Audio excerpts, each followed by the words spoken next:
The Keeping. The first time Ellen noticed it, she said nothing. She was standing at the kitchen window with her hands wrapped around a mug of tea, watching the grey January light settle across the yard, and she saw the barn door move.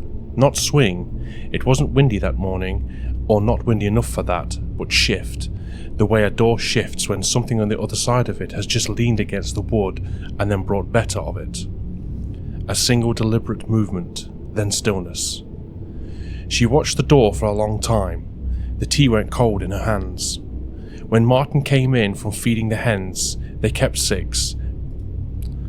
Enough for themselves and the occasional dozen for the village shop. She was still standing there.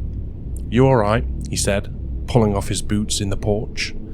"The barn door moved," she said. He came and stood beside her, and they both looked at it. It was a solid door, old oak on iron hinges, and it sat perfectly still against the frame. "Wind," he said. "There isn't any." He looked at her sideways. "Fox, maybe, getting under the boards."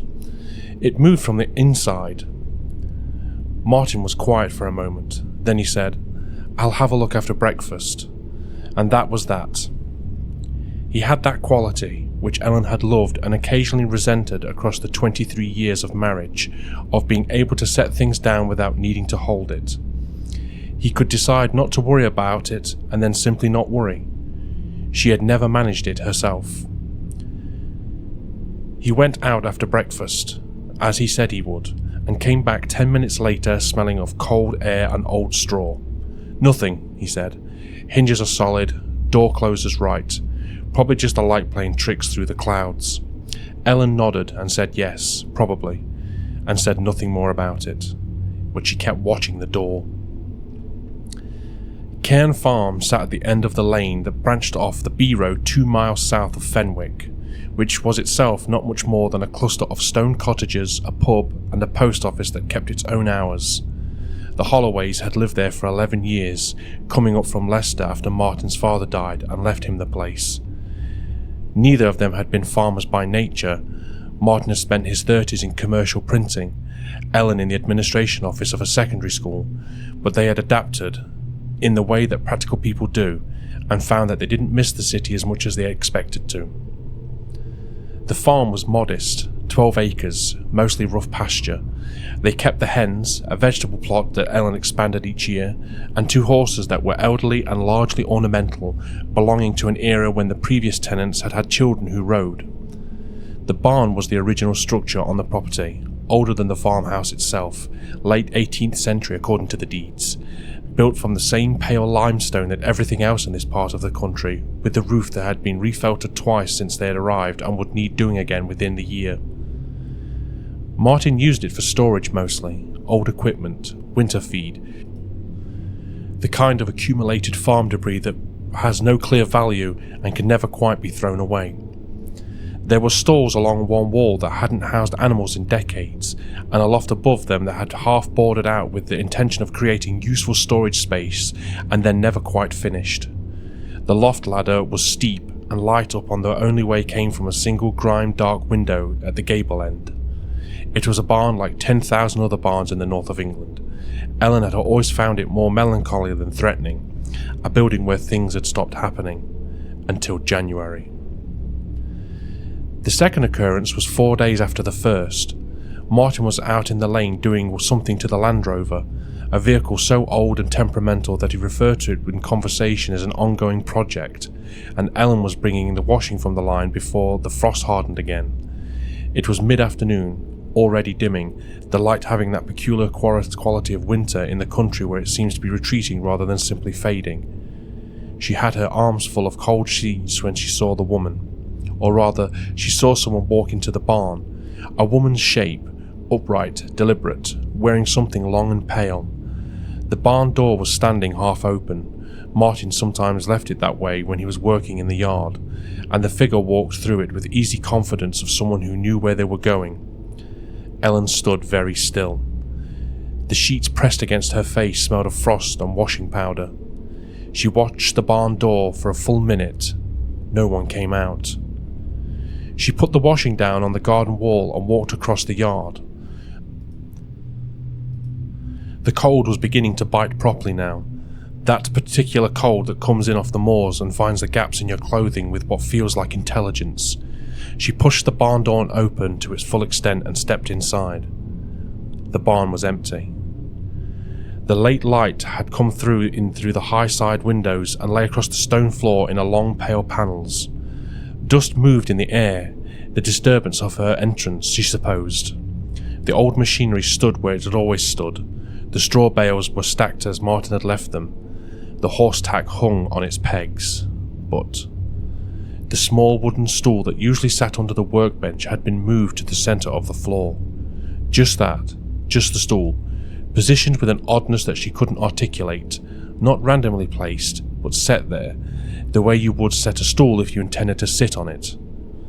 Ellen stood and looked at it for a long time.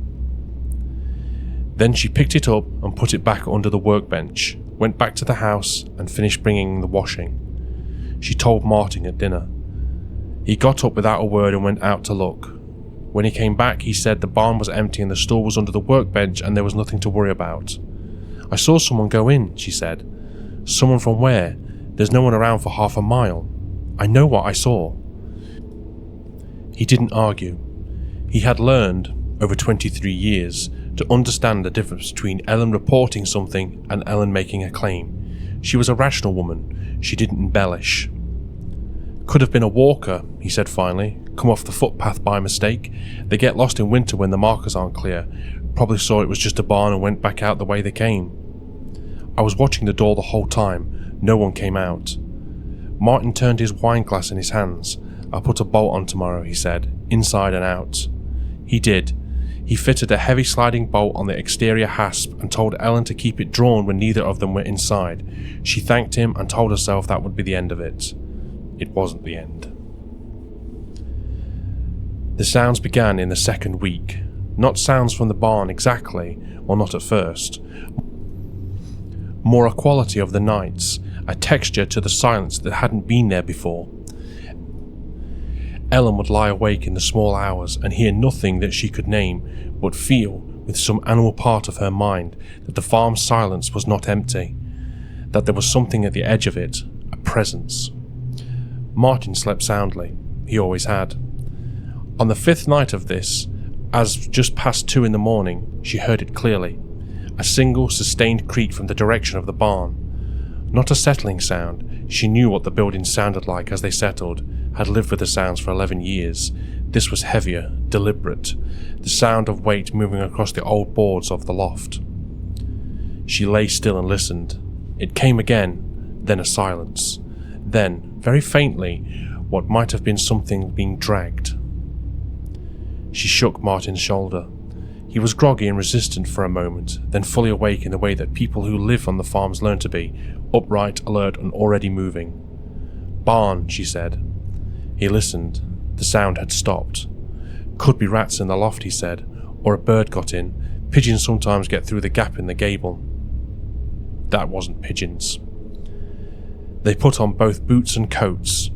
They were pragmatism onto it, no discussion, just the mutual understanding that they would go and look.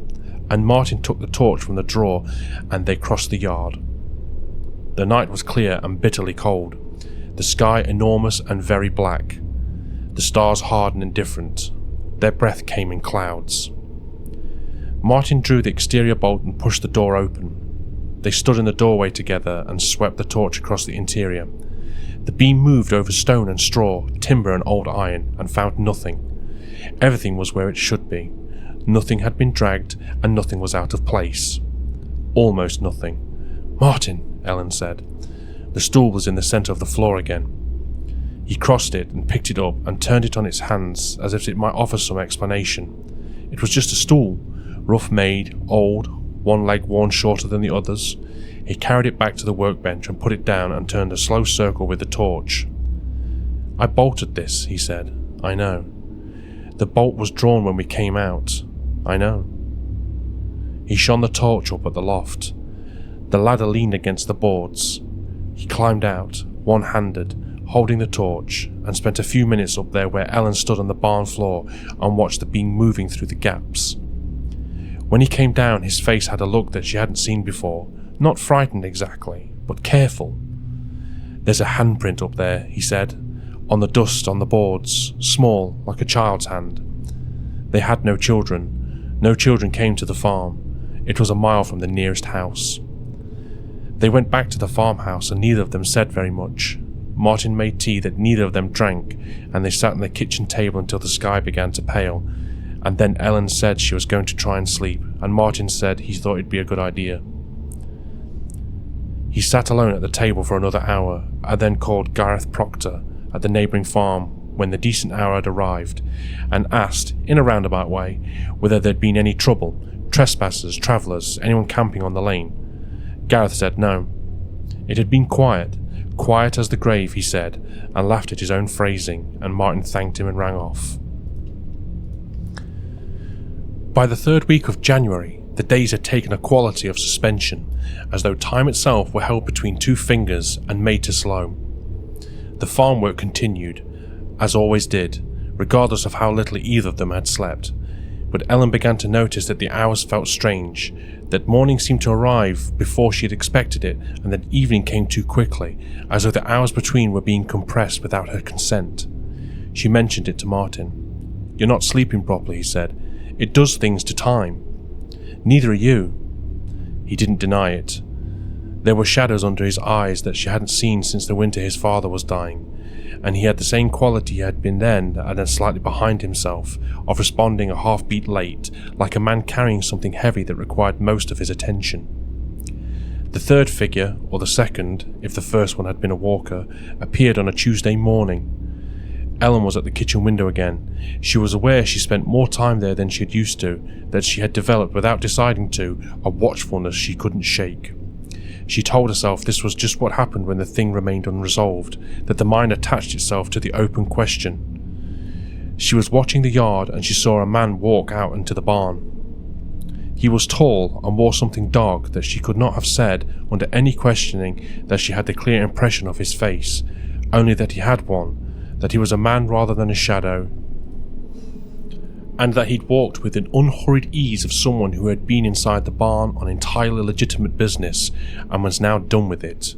He walked to the centre of the yard, and then he was not there anymore. Not gone in the sense of having turned a corner or moved behind something, simply not there, as though the frame of the film had changed while she was blinking. She told herself that she had looked away for a moment, that he'd gone round the back of the outbuildings while her attention slipped. That there was the rational explanation. She went out anyway. She checked the barn, bolt drawn, just as she'd left it, and the outbuildings and the lane and the field gate. Nothing. No footprints in the frost that she hadn't put there herself. When she came back inside, she was shaking, and she sat at the table for a while with her hands flat on the wood and told herself very firmly that she was a practical woman of 51 years with no history of visions or fancies, and that what was happening had a cause, and that cause could be found and addressed. She believed this with most of herself. A small part of her, growing daily, was not so sure. Martin's hand started bothering him in the 4th week. He mentioned it almost in passing. He had that quality too, of understanding physical complaints, as though drawing too much attention to them might encourage them, and Ellen noticed he was having trouble with the fastening of his coat and wincing when he grabbed the kettle handle. "Let me see," she had said. He held them out reluctantly.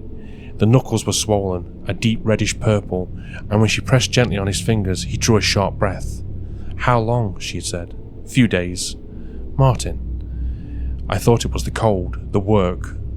This isn't from the cold." She made him a doctor's appointment for Thursday, and he went without much argument, which told her more than the swelling had. The doctor was a young woman from the practice in Fenwick, who had competent and thorough, and gave Martin a referral and some anti-inflammatory medication, and told him to keep his hands warm. The referral would take 6 to 8 weeks. Martin said this was fine. Ellen drove home watching the moorland roll past the windows and thinking about what was happening to her husband's hands and what might be causing it, and trying not to connect it to anything else, because she was a practical woman and connections without evidence were not her habit.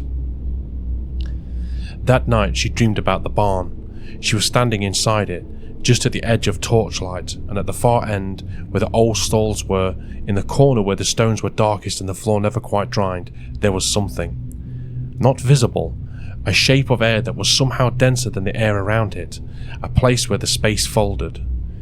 She woke at 3 a.m. with the dream still vivid, her heart going too fast, and lay listening to Martin's steady breathing and the silence of the farm. From the direction of the barn came 3 slow knocks, evenly spaced, patient. She did not get up. She lay in the dark and breathed and did not get up. In the morning she went out and checked and found nothing. The stool was in the centre of the floor. She'd stopped putting it back. Her own symptoms arrived 10 days later. She had thought, privately, that if something was going to happen to her, it would mirror Martin's, the hands, something physical and inexplicable. Instead, it was her vision. It started with a flicker at the edge of things, a sense of movement in her peripheral vision that had dissolved when she turned to look. She had her eyes tested at Harrogate, and the optician found nothing new, no deterioration, nothing to explain it. Then, for 3 days in the second week of February, she heard music, very faint, just below the threshold of certainty, a low, rhythmic sound that she could not name as any instrument she knew.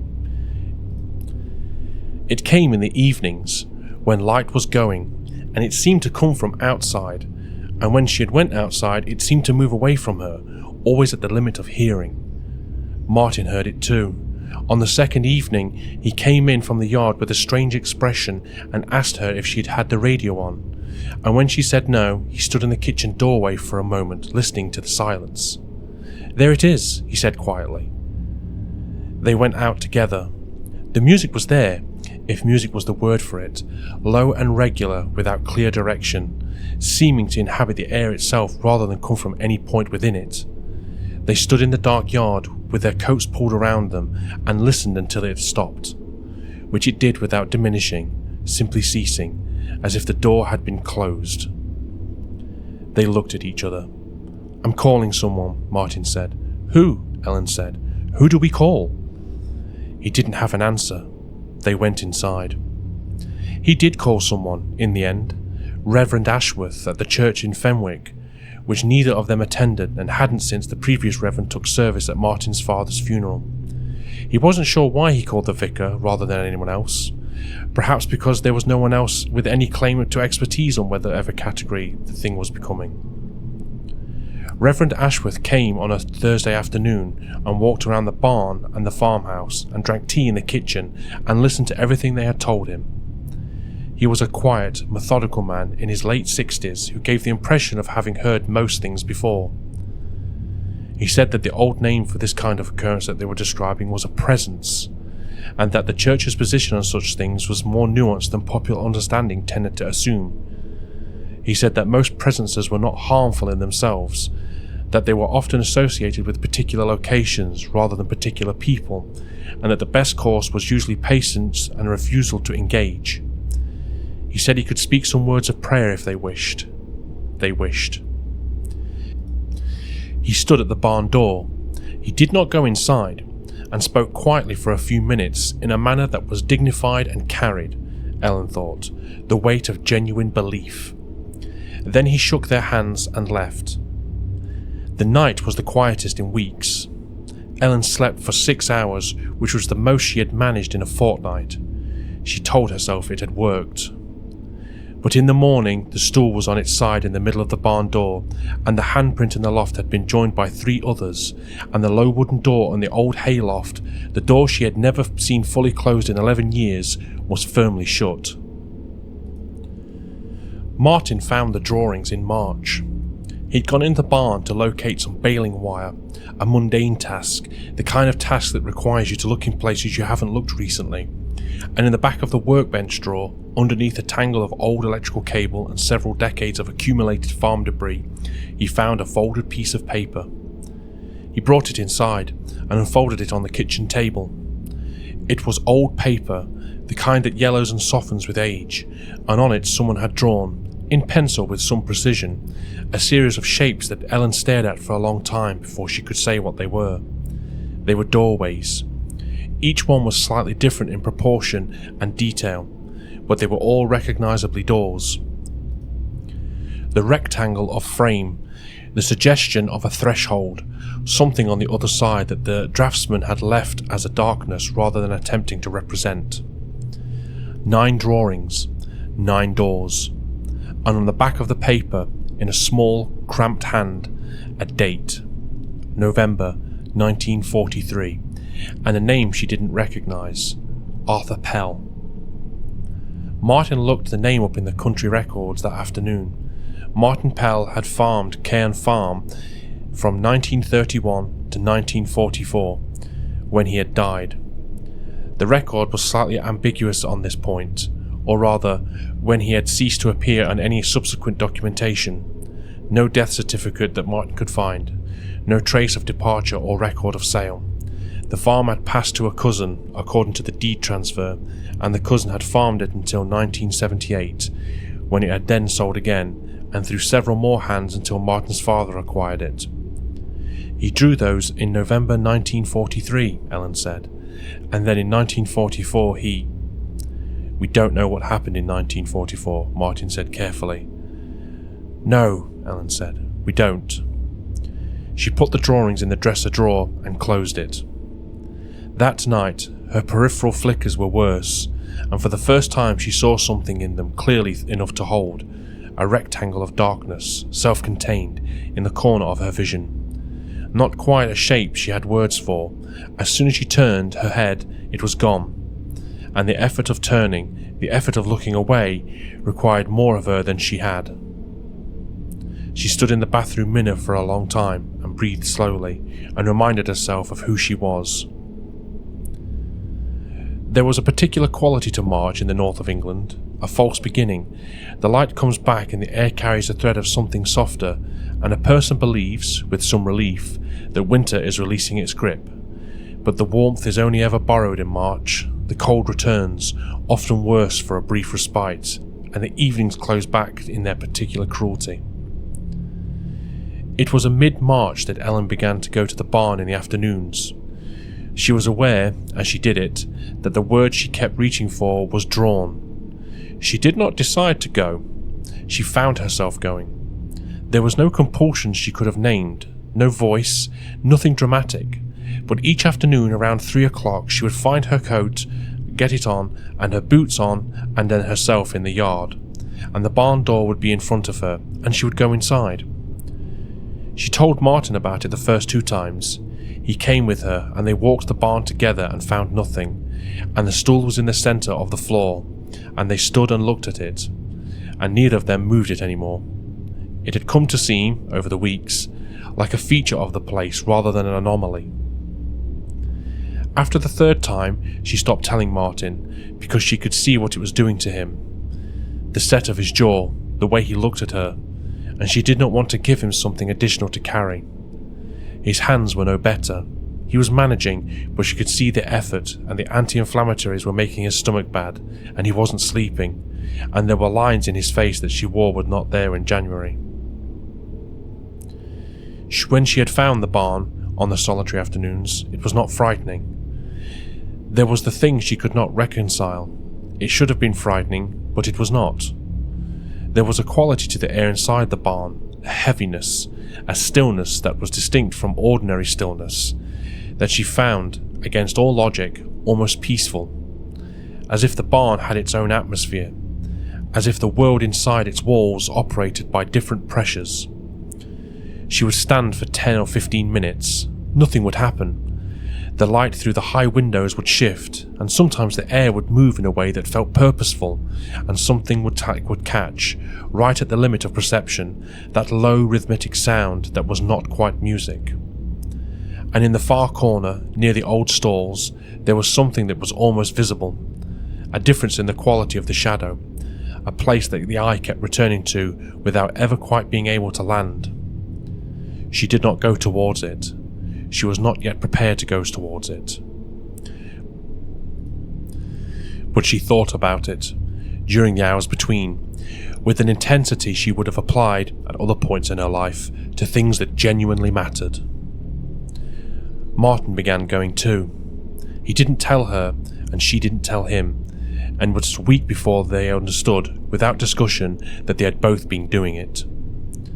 There was a morning, a grey Thursday in late March, the frost back after the deceptive warm spell, when they arrived at the barn simultaneously, from different directions, and stood inside the door and looked at each other with a recognition that was also, somehow, a relief. "You as well," he said. "Yes," she said. They stood together in the barn that morning for the better part of half an hour, and neither of them spoke, and the atmosphere settled around them like water settling in a deep vessel, and Ellen was aware, in a way that she could not have articulated, that whatever was in the corner was aware of them too. Still not frightening, still, absurdly, something more like anticipation. Martin's hand shook on the drive to his follow-up appointment at Harrogate. The specialist gave him a look she couldn't read and ordered some further blood tests, and said things about inflammatory markers in a careful language of someone who was building towards a conclusion they have not yet quite reached. On the drive back, Martin was quiet, and when she took his hand in the red light he held hers tightly, with the pressure of a man holding on to something solid in water. "We should go away," he said, "for a while. Leave someone else to keep the place." "Yes," she said. They did not go. She was not sure which of them resisted more. The draw was in both of them now, and leaving would have required a kind of effort that neither of them, in those weeks, seemed able to locate. April brought longer evenings and softening of the worst of cold, and the farm work intensified in the way that it does in spring. The vegetable plot to turn and plant, the field gate to rehang, a section of drywall that had slumped over in winter, and there were days when the ordinaries of work were so complete that Ellen could stand in the vegetable plot in the late afternoon light and smell the soil, and feel almost nothing except the simple fact of being there. On those days the barn was just a barn, old, functional, untroubling. But the evenings were different. The evenings had a gathering quality, a sense of something drawing towards a resolution, and on the bad evenings Ellen would lie awake and look at the bedroom ceiling and see, just at the edge of the shadows where the lamplight didn't reach, that rectangle. That almost door, getting more defined, she thought, than it had in March, more precise at its edges. She had looked up Arthur Pell, separately from Martin, in the county archive she could access online. She had found a local newspaper piece from October 1943, a farming report, the kind of thing they printed then, about the state of the local harvest, and Arthur Pell was mentioned in it. A. Pell of Cairn Farm reports a good yield despite the difficult summer. That was all. A good man farming a good farm, careful enough about his accounts to be worth a line in the local paper. And then, November 1943, the drawings, and then silence. She thought about those drawings often. 9 doors, drawn in November, which meant what? That he'd been seeing it in the summer, since the harvest? Months, then, of whatever this was, and at the end of it he had sat down at a bench. She was sure it was the same bench, the same scarred oak surface, the same barn, and drawn what he had seen, or what he had been approaching, and then she did not finish the thought. But she found herself, on the worst nights, looking at her own hands and checking them for something she could not name, looking for some mark that wasn't there yet. It was the second Saturday in April when they went together at night for the first time. Not by agreement. They had been in the kitchen, later than usual, Martin going through some farm paperwork that needed doing, and Ellen reading without taking too much. And in the very few minutes past 10 o'clock they both looked up at the same moment, as though they had heard the same thing, though there was nothing, no sound she could point to, just the farm's ordinary nighttime silence.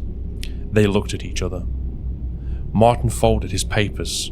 Ellen put down her book. They put on their coats. It was a clear night, cold still, the stars enormous. No moon. Their torchlight moved across the yard, and the barn door was there, and the bolt was drawn. just as she had left it, and Martin drew it back and they went inside. The barn was different at night. She had been there in after dark before, to check on something, to retrieve a tool, but always briefly, always with a purpose that got her back out again quickly. Standing in it now, without a purpose beyond presence, she felt the difference fully. The dark was different. Not merely the absence of light, but a texture in its own right, a quality that was almost physical, and the torch beam seemed insufficient for it, as though the darkness was not simply there but held, maintained, by something that preferred it. Martin put his arm around her shoulders, and she put her arm around his waist, and they stood together and shone the torch across the old familiar shapes. There, she said, the corner. She didn't need to explain which corner, he had already been looking at it. In the 3 months since January, she had become accustomed to the corner as a place of almost visible disturbance, a sense of wrongness, a place the eye returned to, something not quite a shadow and not quite a light. She had never gone close to it. She had, without acknowledging it even to herself, been careful not to. But tonight was different. Tonight the quality of the air in the barn was different, warmer than it should have been, the cold not gone but pushed to the edges, held there, and the corner was different. As she watched, the torch held steady in Martin's hand, the quality of the darkness in that corner changed. It gathered. The way a cloud gathers, not in a moment but in a process, the components coming together for a precision that suggests intention. The darkness in the corner deepened and refined itself, and within the deepening something became perceptible, not visible, not yet, but present in the way that a note of music is present before you can name it. "Martin," she said softly. "I know," he said. The stool was in the centre of the floor, as it always was now. They had long since stopped moving it. The sound came, the low rhythmic sound, the not quite music, and it was inside the barn now, rather than at the edge of hearing. Inside the barn with them, surrounding them, and it had a quality that was, she could think about this later and on the long nights of vigil, comforting. That was the word, as if it had meant no harm, as if it was showing them something it was proud of. The darkness in the corner refined and gathered, and it took on edges. And then it opened. Afterwards, she found she could not describe it precisely, and Martin said the same. It was a door in the sense that it wounded that was opening, not constructed but made, not placed but happened, a tear in the fabric of the air in the corner of the barn, framed by nothing, leading to nothing she had words for. On the other side of it, if side was even the right idea, there was a light that was not light, a darkness that was not dark, a depth that went somewhere, and she had to sense that there was something that was very far away, and also that far was the wrong category entirely for what it was. For perhaps 3 seconds, she felt as if she had felt the barn these past 3 months, with that strange peaceful draw, that sense of something almost benign, a hand extended in the dark. And then she looked at it properly. Later, she thought the threshold might have been the problem, the distance. While the door was still becoming, still gathering itself, there was a veil between them and what truly was. And when the door completed, when it was fully open, no longer a possibility but a fact, the veil was gone, and she saw that what it was. It was not benign. It had never been benign. The quality of welcome she had felt for 3 months was not friendliness but appetite, and the difference, now that she could perceive it directly, was absolute. What was on the other side of the door was not the place that contained things. It was a thing that contained places, and what had once been places, or what had gone into expecting to find places, and found instead the inside of itself. She felt the scale of it. She felt what it was. She felt it the way you feel a fall at the instant you understand there is nothing to stop you. Ellen made a sound that was not a scream and not was silence. It came from somewhere below her capacity for language, some stratum in response older than speech, and she felt herself pulled forward. Not physically, not at first, but in the sense that the centre of her moved, that part of her, that most of her, was a tending self that lived just behind the eyes, and it leaned toward the door with an awful completeness that was nothing but like the gentle draw of the past months. This was not curiosity. This was not peace. This was the difference between watching water flow downstream and being the water. She stepped forward. She was not aware of deciding to. Her foot moved, and she felt the wrongness of the air at the threshold, and the wrongness went up through her leg and into her chest, and found her heart, and she heard Martin say her name. Or not her name, just a sound. Just Ellen stripped down to its pure syllables, the most frightened she had heard his voice in 23 years, and she could not stop her second foot from moving. The light, the not light, from the door reached her. It was cold. The coldness of it was not a temperature.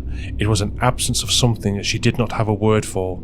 It went into her chest and her arms and her face, and she heard herself making sounds that she would not remember making. A continuous and involuntary expression of terror that she could not have stopped any more than she could have stopped her heart. And Martin's arm came around her. He grabbed her from behind, both arms, the way you grab someone in a current, with the full weight of himself, and she felt the strength of it cost him, his hands, the inflamed and damaged hands, the grip that must have been agony, and the sound he made when he gripped her was a sound that she had never heard him make before and hoped to never hear again. He pulled. She was not able to help him. She was past the point where help was possible. Her body had made its decision, and it was towards the door. And the door was in her eyes and her chest, and the hollow behind her sternum where ordinary fear lives. And there was nothing there anymore except the size of what was on the other side and its absolute intention. He pulled again. He was not a big man, wiry, compact, 11 years of farm work in his frame, but he pulled with something beyond physical strength, with the full and committed weight of everything he had, and she felt herself shift, felt the pull of the other side recognize him and increase to meet him, and for a moment the three of them, Martin, Ellen, and the thing beyond the door, were in perfect and terrible equilibrium. Then he screamed. His hands on her waist, screaming with the pain of them, screaming with everything, and she felt his grip break from her as the lever breaks a stone from rock, a sudden yielding that sent them both backward, down onto the stone floor, and she hit her head and saw the dark in a different way, an ordinary concussive dark that was almost a relief, and she heard the door behind her. She heard it close, not loudly, very softly, a sound like a breath being released. They lay on the barn floor in the ordinary dark and were still for a long time. Martin was breathing hard. She could feel his chest against her back, the rapid work of his slowing gradually. His arms were still around her. She could feel, even though the coats and clothing, the tremor in his hands. The barn was just a barn, cold, dark, smelling of stone and old straw and winter, perfectly ordinary in every perceivable respect. The corner was a corner. "Get up," Martin said quietly. He said it not unkindly, but with a flatness, a shorn-away quality, as though he had used the last of his words available to him, and there was to be remained. She got up. He got up. He found the torch where it had fallen and shone it across the floor, and the light moved over stone and straw and timber and found nothing, nothing at all, and they walked to the barn door and went outside. The night air was cold and absolute, and she had never been more grateful for cold. Martin walked back to the farmhouse. Ellen followed him. In the kitchen he ran the hot tap and held his hands under it for a long time, not flinching, just holding them there with his eyes closed. She stood behind him and put her hands on his shoulder, and they stayed like that until the kettle boiled. He made tea. He was very precise about it, attending to each step as though the ordinary procedure of the thing was important in itself. He set the mugs on the table, and they sat across from each other. "We are not going back in there," he said. "No," she said. He held his mug in both hands. His knuckles were white. His face had a quality that she had seen once before when he was with his father at the very end, a face from which something had been stripped away, leaving what remained simple and clear and without argument. "We are never going back in there," he said. "I know," she said. He drank his tea. She drank hers. Outside the kitchen window, the farm was still and dark, and the barn sat in its old place between the yard and the field and was completely invisible in the darkness, and they both knew it was there. At first light, Martin went to the barn alone. He did not ask Ellen to come, and she did not offer. She stood at the kitchen window, her hands wrapped around a mug, and watched him across the yard. He pushed the barn door shut with both hands, which he could see cost him. He shot the exterior bolt. He went to the outbuilding and came back with a chain, the long heavy one they kept for the trailer, a galvanized steel, each length the thickness of a thumb, and wrapped it through the door handles, the ones they never used, and around the iron bar at the asp. He padlocked it. He tested the door twice with his shoulder, and it did not move. He stood in front of it for a moment with his hands at his sides, looking at it, then came back inside. "The horses," Ellen said. "They are in the field already." "I know," he said. "I'll manage the winter feed another way. Gareth will let me use his barn for the overflow." "And the equipment?" "Stays where it is." She nodded. The afternoon he wrote to the specialist in Harrogate, not to cancel the appointment but to describe, plainly, factually, what had happened to his hands in relation to what had happened to the barn. She didn't ask what he wrote in the letter. She thought she'd understood what they was trying to say, to make a record, to establish, in ordinary language, in the kind of writing that could be filled and referred to, that these events had happened, that they were real. She sat down that evening and wrote her own account, in a notebook she bought from the Fenwick post office. She wrote for 2 hours, in as much detail as she could recover.